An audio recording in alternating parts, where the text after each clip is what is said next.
Hi, my name is Santiago Sena, and I'm a 30-year-old designer from Cubao. The thing that I can't live without, it would probably be my phone. Kasi with the line of work, medyo mahirap na mawalan ka ng phone even for an hour.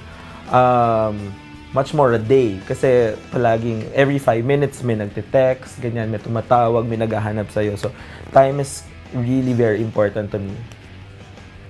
My bag.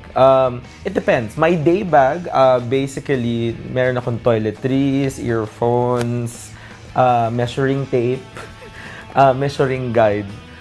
Kasi hindi nawawala. Kasi biglaan, normally, may mga tao natatawag bigla, tapos bigla, oy, pasukat ako or something. But on a regular work day naman, palagi may laptop. So, everywhere I go, I can be online in a few minutes kapag merong kailangan. Basta I don't leave the house without toiletries. Kasi minsan, hindi ako umuwi. Pag hindi ako busy, normally, I bring out my sketchpad and I doodle. Pag mas bored ako, nagdo-doodle ako sa shirts or nagbabasa ng books.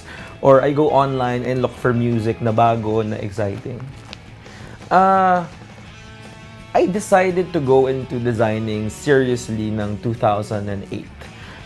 Kasi sabi ko parang, okay, nagwo-weddings na ako, nag-retire na ako from dance. So sabi ko sa sarili ko, why not pursue this professionally? So, 2008, I decided to make a collection and submit it to Philippine Fashion Week.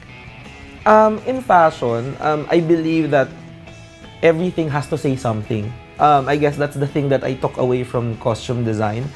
A dress should have a meaning. It should say something about you. It should transform the wearer.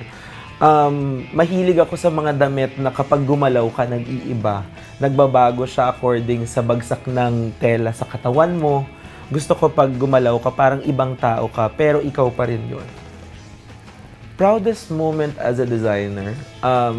Weirdly, it wasn't about winning or getting to the finals of any design competition.